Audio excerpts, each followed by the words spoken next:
guys, welcome back to my channel. நீங்கள் இப்போ தான் ஃபர்ஸ்ட் டைம் என்ன பார்க்குறீங்கன்னா நான் உங்கள் ஜிம்கி பொண்ணு பிரியா. மறக்காமல் என்னோட சேனலை சப்ஸ்கிரைப் பண்ணிக்கோங்க. இன்றைக்கி இந்த வீடியோவில் என்ன பார்க்க போகிறோன்னு பார்த்தீங்கன்னா, என்னோட பொண்ணு ஸ்கூலில் ஒரு கான்டெஸ்ட் இருக்குது. அதாவது பேரண்ட்ஸோடு சேர்ந்து குழந்தைங்க பண்ணுற மாதிரி ஒரு கான்டெஸ்ட். என்னன்னு கேட்டிங்கன்னா, பேரண்ட்ஸும் சைல்டும் ஒரே மாதிரி ட்ரெஸ் பண்ணிவிட்டு, அதாவது ட்வின் வித் மீ கான்செப்டில் ரேம்ப் வாக் பண்ணோம். அதான் கான்டெஸ்ட்டு. ஸோ அதுக்கு நான் எப்படி ரெடியானேன், ஸ்டார்டிங் ஃப்ரம் ட்ரெஸ் செலெக்ஷன்லேருந்து கான்செப்ட்லேருந்து எப்படி நாங்கள் 2 பேரும் ஒரே மாதிரி ரெடி ஆனோங்கிறது தான் இந்த வீடியோவில் நீங்கள் பார்க்க போகிறீங்க. ஆக்சுவலாக இந்த வீடியோ நான் போஸ்ட் பண்ணும்போது இந்த கான்டெஸ்ட் ஆக்சுவலி முடிஞ்சிருச்சு. ஸோ சூப்பராக போச்சு. ஸோ அதுக்கு நான் எப்படி ரெடி ஆனேங்கிறது தான் இந்த வீடியோவில் நான் காட்ட போகிறேன். ஸோ இந்த ப்ராசஸே ரொம்ப ஜாலியாக இருந்துச்சு. நாங்கள் அதுக்கு செம்மையாக ப்ராக்டிஸ் பண்ணி போய் பண்ணோம். சூப்பராக இருந்துச்சு. நாங்கள் 2 பேரும் நல்ல டைம் ஸ்பெண்ட் பண்ணிக்கிட்டோம். அது ஒரு மாதிரி ஜாலியாக இருந்துச்சு. ஸோ இந்த மாதிரி ஒரு கான்செப்ட் நாங்கள் இது வரைக்கும் பண்ணதே கிடையாது. இது சேம் கலரில் ட்ரெஸ் பண்ணியிருப்போமே தவிர்த்து ஒரே மாதிரி ட்ரெஸ் நாங்கள் போட்டதே கிடையாது. ஸோ எங்களுக்குமே ரொம்ப புதுசாக இருந்துச்சு. ஸோ அதுதான் இந்த வீடியோவில் நம்ம பார்க்க போகிறோம். ஸோ வெயிட் பண்ண வேணாம், இப்போ வாங்க வீடியோக்குள்ளே போயிடலாம்.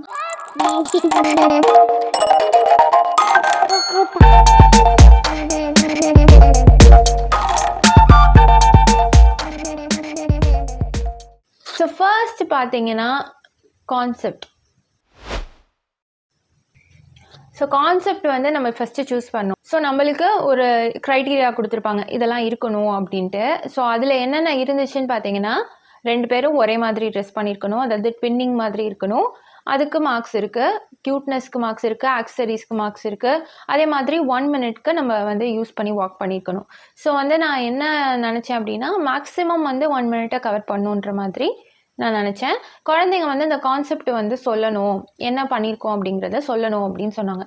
இப்போ வெறுமனை ரேம்ப் வாக் அப்படின்னா அம்மாவும் குழந்தையும் ஒரே மாதிரி ட்ரெஸ் பண்ணிக்கிட்டா போதும். அதில் கான்செப்ட் ஒன்றும் தேவை இருக்காது. இப்போ நிறையா பர்த்டே செலிப்ரேஷன்லலாம் பார்த்தோன்னா அம்மா, பொண்ணு, டேடி எல்லாருமே ஒரே மாதிரி ட்ரெஸ் பண்ணிப்பாங்க. மோஸ்ட்லி மாம் அண்ட் டாட்டர்னா ஒரே ட்ரெஸ்ஸே மினியேச்சர் மாதிரி இருக்கும். ஸோ அது மாதிரி ட்ரெஸ் பண்ணியிருப்பாங்க. பட் அதில் கான்செப்ட் எதுவும் இருக்காது. ஆனால் இதில் கான்செப்ட் பற்றி பேசணும் அப்படின்னு ஒரு க்ரைட்டீரியா கொடுத்தனால நான் ஏதாவது ஒரு கான்செப்ட் கொண்டு வரணும், ஏதாவது ஒரு ட்ரெஸ்ஸிங் ஸ்டைல் அதில் இருக்கணும். இந்த ட்ரெஸ்ஸிங் ஸ்டைலில் நாங்கள் பண்ணியிருக்கோம், இதை இன்ஸ்பயர் பண்ணி நாங்கள் பண்ணியிருக்கோம் அப்படின்னு சொல்கிற மாதிரி இருக்கணும் அப்படின்னு நான் நினச்சேன். அப்படி இருக்கும் போது முதல்ல எனக்கு மைண்ட்க்கு வந்தது ஒரு இஜிப்ஷியன் ஸ்டைல் நான் யோசித்தேன். இப்போ நீங்கள் இஜிப்ஷியன் இதெல்லாம் பார்த்தீங்கன்னா அவங்க வே ஆஃப் மேக்கப் ஒரு மாதிரி டிஃப்ரெண்ட்டாக இருக்கும். அதே மாதிரி ட்ரெஸ் கோல்டு அண்ட் ஒயிட் காம்போவில் நம்ம பண்ணலாம், ஒரு மேக்ஸி மாதிரி பண்ணலாம். ஸோ அந்த ஆக்சசரிஸ் எல்லாமே ரொம்ப கோல்டில் அந்த மாதிரி நல்ல பெரிய பெரிய ஆக்சசரிஸாக இருக்கும் அவங்க எஜிப்ஷியன் போடுறது எல்லாமே. ஸோ அது ரொம்ப ஹைலைட்டடாக தெரியும் நம்மளுக்கு, அது ஒரு எக்ஸ்ட்ரா பாயிண்ட்டாக இருக்கும் அப்படின்னு நான் நினச்சேன். இப்போ அதை ஏன் நான் சூஸ் பண்ணலன்னு பார்த்தீங்கன்னா, அது பெரியவங்களுக்கு அவைலபிளாக இருக்குது. இப்போ நீங்கள் ஒரு வாக் பண்ணுறீங்கன்னா, நீங்கள் மட்டும் பண்ணுறீங்கன்னா அதை நம்ம பண்ணலாம். ஆனால் ஒரு குழந்தையோட வாக் பண்ணும்போது அவங்களுக்கும் அதே மாதிரி மேட்ச் பண்ணோம். அது மாதிரி கிடைக்கல. எங்கே பார்த்தாலும் ஒன்று ரொம்ப ரொம்ப காஸ்ட்லியாக இருந்துச்சு, இல்லாட்டி அதை மேட்ச் பண்ண முடியல, அதோட மினி வெர்ஷன் கிடைக்கல. ஸோ அதே மாதிரி ட்ரெஸ்ஸும் அது மாதிரி கிடைக்கல. அதுக்கு ஒரு அழகான ஃப்ராக்குன்னு மாதிரி சொல்ல முடியாது, மேக்ஸி மாதிரி நம்ம பண்ணணும். அது ஸ்டிச் பண்ணுறது தான் ஒரே வழி மாதிரி இருந்துச்சு. அது அவ்வளோ ஸ்பெண்ட் பண்ணி ஸ்டிச் பண்ண வேணாம்னு எனக்கு தோணுச்சு. பட் இருந்ததுலேயே பெஸ்ட்டாக கொடுக்கணும் அப்படிங்கிறதுக்காக நான் அதை விட்டுட்டேன். ஸோ அடுத்த கான்செப்ட் நான் என்ன யோசித்தேன் அப்படின்னா, கவுகர்ல் கான்செப்ட் மாதிரி பண்ணலாம் அப்படின்ட்டு. ஸோ அவங்க என்ன பண்ணுவாங்க, அதில் ரொம்ப ஹைலைட்டாக நம்மளுக்கு கவுகர்ல்னாலே அந்த ப்ராப்பர்ட்டிஸ், ஆக்சசரிஸ்லாம் நம்ம மைண்டுக்கு வரும். அவங்க ஹேட் வச்சுருப்பாங்க, ஒரு கன் வச்சுருப்பாங்க. ஸோ இதெல்லாம் ஒரு ஆடட் வேல்யூவாக இருக்கும், ஆடட் பாயிண்ட்டாக இருக்கும். அது எக்ஸ்ட்ராவாக ஒரு இதாக இருக்கும். அதே மாதிரி ஒரு கான்செப்டே நம்ம கொண்டு வரலாம், இதை நாங்கள் இன்ஸ்பயர் பண்ணியிருக்கோம் அப்படின்ட்டு. ஸோ அது கான்செப்ட் நான் யோசிச்சும் போது ஹேட்டு 2 பேருக்குமே அவைலபிளாக இருந்துச்சு. ஏன்னா குழந்தைங்களுக்கு அந்த ட்ரெஸ் ரொம்பவே ஈஸியாக அவைலபிளாக இருந்தது. ஹேட்டு அந்த மாதிரிலாம் அவைலபிளாக இருந்துச்சு. ட்ரெஸ்ஸுமே ஓகே, நம்ம மோராலெஸ் மேட்ச் பண்ணிக்கலாம். பட் ஷூஸு, கோட்டு அதெல்லாம் லெதரில் தான் இருந்தது. அது ரொம்ப ரொம்ப வெயிட்டிவ் காஸ்ட்லிங்கிற மாதிரி ஃபீல் ஆச்சு. அந்த ஷூஸ் நம்ம ரீயூஸும் பண்ண முடியாது, அந்த மாதிரி ஒரு ட்ரெஸ்ஸாக இருந்தது. ஸோ ரீயூஸ் பண்ண முடியும்னா கூட நம்ம ஸ்பெண்ட் பண்ணி வாங்கலாம். பட் அது ரீயூஸும் பண்ண முடியாது. எங்கே நம்ம பூட்ஸ் எல்லாம் போட்டுட்டு நம்ம போகிறோம். ஸோ அதோட ட்ரெஸ்ஸு, லெதரில் சம்மந்தப்பட்ட ட்ரெஸ்ஸு, பெல்ட்டு அதெல்லாமே ரொம்ப காஸ்ட்லியாக இருந்துச்சு. ப்ளஸ் மெயினாக ஷூஸ் நம்ம அரேஞ்ச் பண்ணுறதும் கஷ்டம், எங்கேயும் ரெண்ட்டுக்கும் எடுக்க முடியாது. அதே மாதிரி ஆன்லைன் காஸ்ட்டும் ரொம்ப ரொம்ப ஜாஸ்தியாக இருந்துச்சு. ஸோ அதனால் அதை ரீயூஸ் பண்ண முடியாதுங்கிற காரணத்தினால அதை நாங்கள் ஸ்கிப் பண்ணிட்டோம். ஸோ 3ஆவதாக நான் சூஸ் பண்ணது தான் இந்த Korean getup. Korean inspired outfit. அதாவது இந்த ஜம்ப் சூட் மாதிரி 2 பேரும் மேட்ச் பண்ணிக்கலாம். அதே மாதிரி அதுக்கு வந்து கொஞ்சம் ஸ்டைலிஷாக ஒரு க்யூட் லுக் கொடுக்கும். அந்த மாதிரி பண்ணலாம். ஏன்னா கொரியன்ஸ்னாலே க்யூட்டுன்னு ஆப்வியஸாக வந்து எல்லாருக்குமே தெரியும்ல. ஸோ நம்ம இன்ஸ்பயர் பண்ணி பண்ணும்போது மேக்கப் வந்து கொஞ்சம் சட்டிலாக இருக்கும். ப்ளஸ் அவங்க ஸ்டைலில் நம்ம வந்து ஹேர் டூ பண்ணிக்கலாம், வந்து லைட் மேக்கப் பண்ணிக்கலாம். ரொம்ப வந்து அப்படியே பேனும் தெரியாது, அதே மாதிரி ரொம்ப கம்மியாகவும் இருக்காது. ஸோ நல்லா இருக்கும் அப்படிங்கிற மாதிரி எனக்கு ஃபீல் ஆச்சு. ஸோ நான் அதுக்கு வந்து நான் சூஸ் பண்ணிட்டேன். ஒரு ஜீன், அதாவது ப்ளூ ஜீனில் வந்து ஒரு ஜம்ப் சூட் பண்ணிக்கலாம், உள்ளே வந்து ஒயிட் போட்டுக்கலாம் அப்படின்னு சொல்லிட்டு நான் பிளான் பண்ணிட்டேன். ஸோ ஃபைனல் பண்ணது இது ஈஸியாக அவைலபிளாகவும் இருக்கும், நம்ம ரீயூஸும் பண்ணிக்கலாம். அதே மாதிரி இதுக்கு ஷூஸ் மட்டுமே போட்டுக்கலாம், ஷூஸ் வந்து நம்ம ரீயூஸ் பண்ணலாம் அப்படிங்கிற ஒரு ஐடியா வந்துச்சு.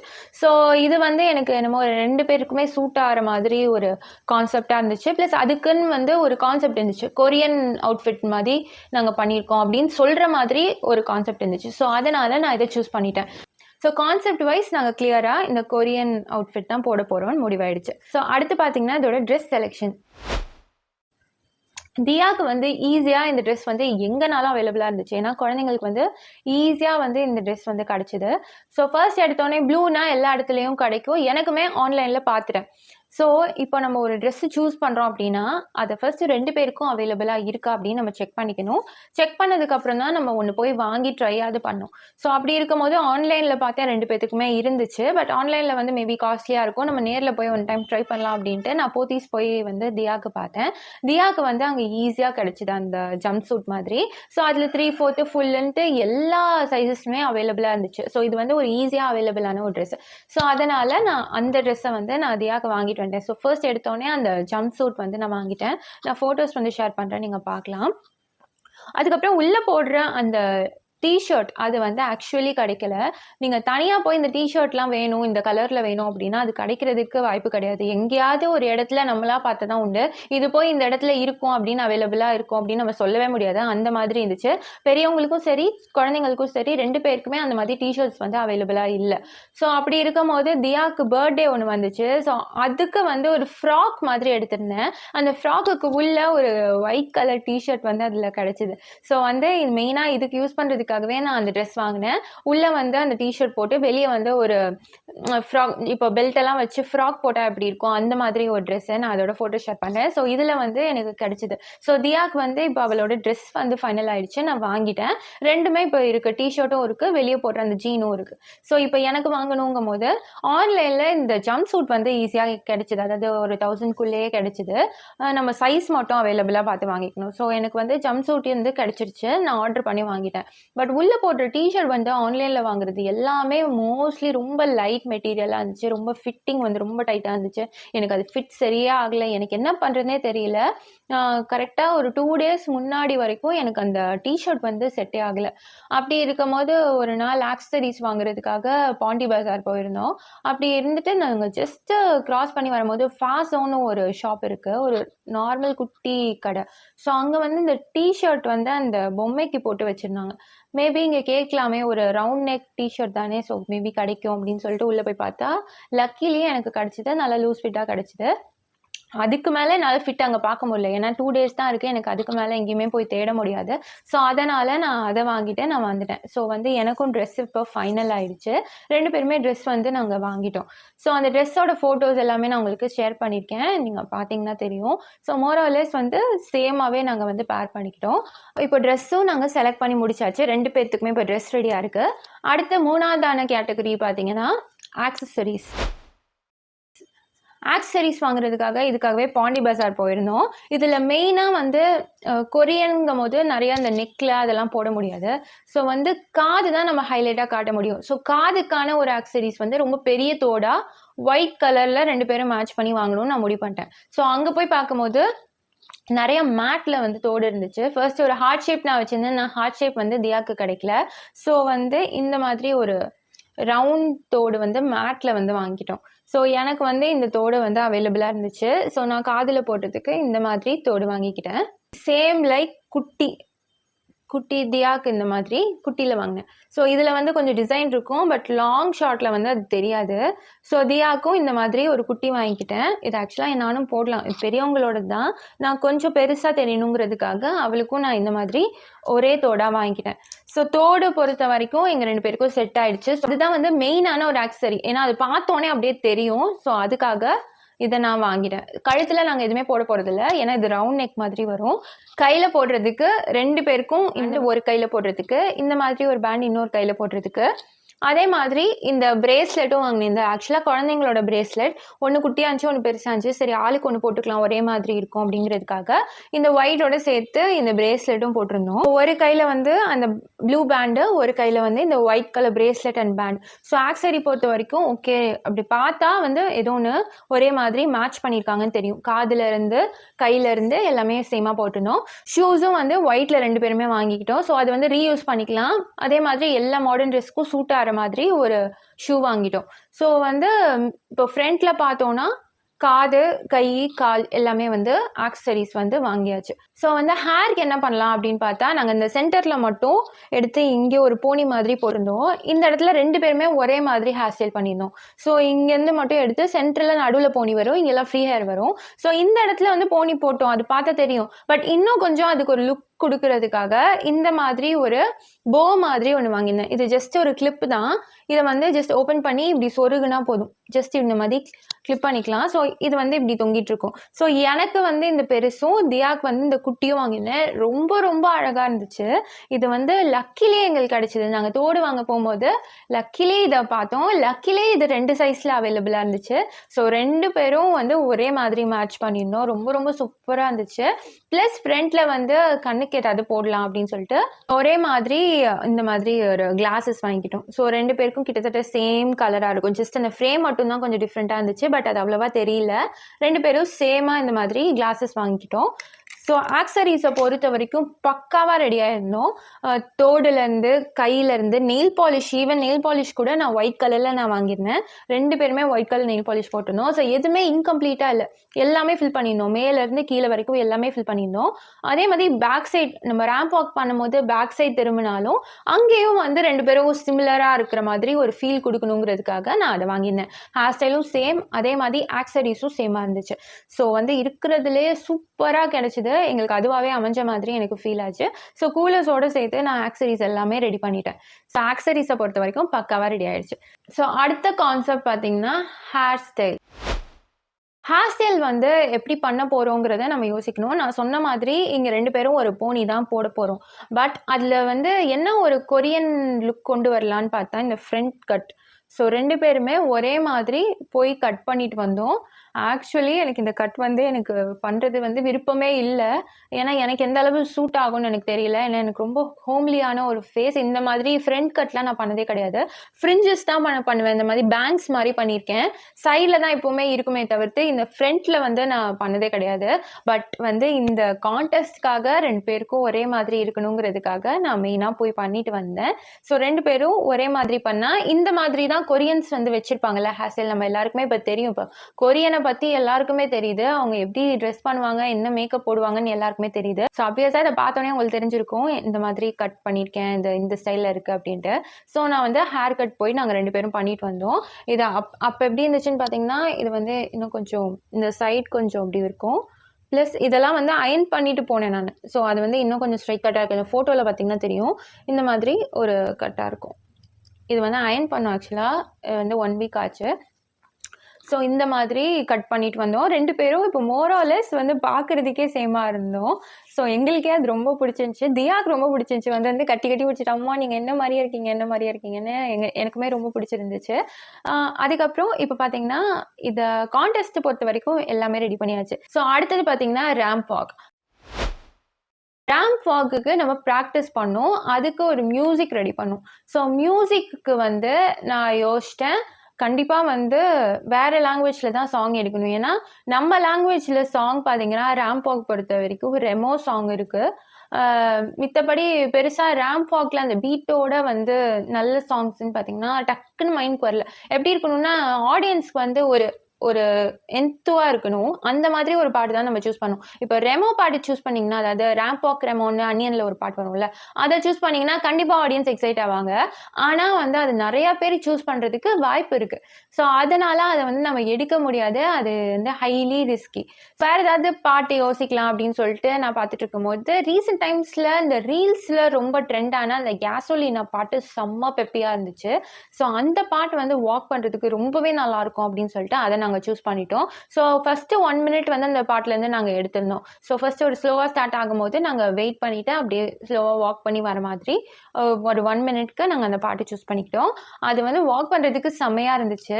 அதே மாதிரி வீட்லேயும் நாங்கள் செம்மையாக வாக் பண்ணி ப்ராக்டிஸ் பண்ணோம். ரேம்ப் வாக்குங்கிறனால ஃபஸ்ட்டு வாக் பண்ணி வந்து நின்று ஒரு போஸு, அதுக்கப்புறம் ஃப்ரண்ட்டில் வந்து ஒரு போஸு, அப்புறம் திருப்பி பேக்கில் வந்து ஒரு நடுவில் ஒரு போஸு, அதுக்கப்புறம் மாம் அண்ட் டாட்டர்னு வர்றதுனால அதை வந்து நம்ம ஒரு ஹைலைட் பண்ணும். இப்போ வந்து ஒரு 2 பேர் ரேம்ப் வாக் பண்ணுறாங்க அப்படின்னா அவங்களுக்குள்ளே இருக்க பாண்டை வந்து நம்ம காட்டணும். அதுதான் அந்த கான்செப்டே. இப்போ மாம் அண்ட் டாட்டர்னா எதுக்கு வைக்கிறாங்க, அவங்களுக்குள்ளே இருக்க அந்த லவ்வோ என்னமோ. இப்போ நீங்கள் நிறைய ரேம்ப் வாக்லாம் பார்த்துருந்தீங்கன்னா மாம் அண்ட் டாட்டர் முன்னாடி வந்து கொஞ்சிப்பாங்க, சும்மா ஏதாவது ஒரு சிம்பிள் பண்ணுவாங்க. அவங்களுக்குள்ளே இருக்க அந்த பாண்டை வந்து ஏதோ எக்ஸ்பிரஸ் பண்ணுவாங்க. அதுக்கப்புறம் பின்னாடி போய் நின்றுட்டு ஒரு போஸ்டில் நின்றதுக்கப்புறம் பாய் சொல்லிட்டு போகிற மாதிரி ஒரு சல்யூட் பண்ணிட்டு நாங்கள் போகிற மாதிரி நான் வந்து பிளான் பண்ணியிருந்தேன். ஸோ அழகாக வந்து அது உட்காந்துச்சு. இதில் என்ன ஒரு பியூட்டினா, நான் தியாக்கு அங்கே ஸ்டேஜ் எப்படி இருக்கும்னு எனக்கு தெரியாது. அங்கே வந்து எப்படி வாக் பண்ண வைப்பாங்கன்னு எனக்கு தெரியாது. எந்த சைட்லேருந்து வரணும்னு எனக்கு தெரியாது. ஸோ ஸ்டேஜோட அளவே தெரியாது. நான் வீட்டில் வச்சு தான் ப்ராக்டிஸ் பண்ணியிருந்தேன். ஸோ நம்ம பாட்டு போட்டு ப்ராக்டிஸ் பண்ணும்போது இந்தந்த லைனுக்கு இந்தந்த வேர்டுக்கு எங்கே நிற்கணுங்கிறது நான் தியாக்கு வந்து ப்ராக்டிஸ் கொடுத்துட்டேன். ஸோ அவள் பர்ஃபெக்டாக பண்ணால், எந்த ஒரு பிசுறுமே இல்லை, சூப்பராக பண்ணால். நான் வந்து வீட்டிலேருந்து லெஃப்ட் டு ரைட் வரதுனா எப்படி நிற்கணும், ரைட் டு லெஃப்ட் வரதுனா எப்படி நிற்கணும், அதே மாதிரி இந்த லைன் வரும்போது எங்கே நிற்கணும், எந்த பொசிஷனில் நிற்கணும் எல்லாமே நான் சொல்லி கொடுத்துட்டேன். குழந்தைங்களுக்கு ட்ரெயின் பண்ணும்போது அதுதான் நம்ம முக்கியமாக பண்ணணும். ஏன்னா குழந்தைங்களுக்கு வந்து தெரியாது என்ன பண்ணணும் அப்படின்ட்டு. அவங்க நம்மளை பார்த்து பண்ணாலும் அது நல்லா இருக்காது அங்கே வாக் பண்ணும்போது. ஸோ அதுங்க வந்து திக்காமல் திணறாமல் பண்ணணும் அப்படின்னா கண்டினியூஸ் ப்ராக்டிஸ் இருக்கணும். அதே மாதிரி அவங்களுக்கு அந்த பாட்டை கேட்டு அந்த பொசிஷனுக்கு வர அளவுக்கு அவங்களுக்கு அது ப்ராக்டிஸாக இருக்கணும். ஸோ அந்த மாதிரி நான் அவங்களுக்கு ப்ராக்டிஸ் கொடுத்துட்டேன். இன்னொரு வேர்ஸ்ட் கேஸ் ப்ராக்டிஸும் நான் என்ன கொடுத்தேன் அப்படின்னா, பாட்டு இல்லை, சப்போஸ் பாட்டு ஒர்க் ஆகலை, அங்கே வந்து போட முடியல, இந்த கேசோலினா பாட்டு அங்கே வரல அப்படின்னா வேறு பாட்டு போட்டாங்கன்னா என்ன பண்ணணும் அப்படின்னும் நான் ப்ராக்டிஸ் கொடுத்துட்டேன். இப்போ வேறு பாட்டுங்கும் போது எனி பாட்டாக இருக்கலாம், ஆனால் அந்த கவுண்ட்டு 1 2 3னா அந்த கவுண்ட்டில் வந்து அவள் எங்கே நிற்கணும் அப்படின்னு நான் ப்ராக்டிஸ் கொடுத்துருந்தேன். ஸோ 2 பேரும் செம்மையாக ப்ராக்டிஸ் பண்ணியிருந்தோம். ஃபர்ஸ்ட் எடுத்தோடனே தியா ஆடியன்ஸே பார்க்க மாட்டேன்னா அவள் வந்து அங்கே திரும்பி நின்றுட்டு இருந்தா. ஸோ அதுக்கு தான் மெயினாக நான் ஃபோக்கஸ் பண்ணேன்.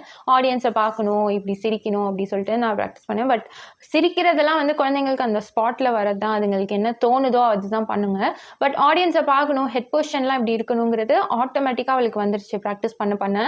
ஸோ பக்காவாக ரெடியாக இருந்தா. இப்படி தான் நான் வந்து இந்த கான்டெஸ்ட்க்கு ஸ்க்ராட்ச்லேருந்து நான் ரெடியானேன். ரொம்ப ஈஸியாக அப்படிலாம் வந்து நான் பண்ணல. ஒவ்வொன்றும் பார்த்து யோசிச்சு ஒவ்வொரு ஆக்சரியும் நான் பார்த்து வாங்கி தான் நான் பண்ணேன். ஸோ இதோட ரிசல்ட் எப்படி இருக்குங்கிறத நான் கண்டிப்பாக அந்த வீடியோ ஷேர் பண்ணுறேன், நீங்கள் பாருங்கள்.